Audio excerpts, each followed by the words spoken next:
আলাইকুম my dear queens, hope you all are doing amazing. সবাইকে ঈদ মিলাদুন্নবীর অনেক অনেক শুভেচ্ছা।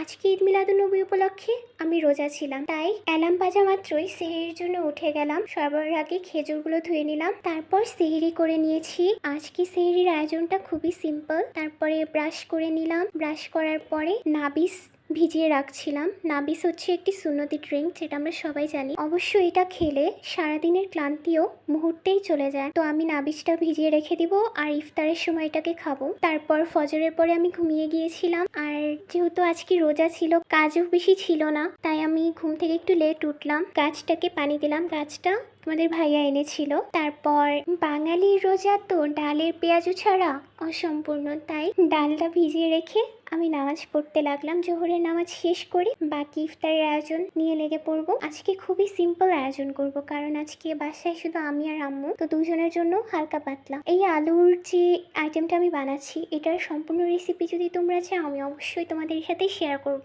এটা ছাড়া আমার ইফতার ইনকমপ্লিট লাগে। আমার খুবই প্রিয়, এটা ক্রিস্পি হয় আর খেতেও খুব ভালো লাগে। আলুগুলোকে রেস্টে রেখে আমি আসরের নামাজ পড়ে নিলাম আর দুরুদ খতম করে নিলাম। তারপর এগুলোকে ভেজে ইফতার প্রিপেয়ার করতে লাগলাম। ইফতার প্রিপেয়ার করার পরে হালকা পাতলা একটু রেডি হব ভাবছিলাম, কারণ আজকে যেহেতু অনেকে নতুন ড্রেস পরে, আমিও প্রতিবার পরি, কিন্তু সময় স্বল্পতার কারণে এবার ড্রেসটা বানাতে দিয়ে হয়েছে। কিন্তু এই ড্রেসটা আমার শাশুড়ি আম্মু আমাকে দিয়েছেন, তো সিম্পলের মধ্যে গর্জিয়াস, খুবই ভালো লাগে আমার কাছে। এটার হাতার মধ্যে হালকা একটু ডিজাইন আছে, আর এটার যে সালোয়ারটা আছে সেটার নিচেও একটু হালকা পাতলা ডিজাইন। আর রাসূলে পাকের সুন্নাত অনুযায়ী আজকে একটু পারফিউম লাগিয়ে নেব। পারফিউম না, আতর লাগাবো। এই আতরটার স্মেল খুবই সুন্দর।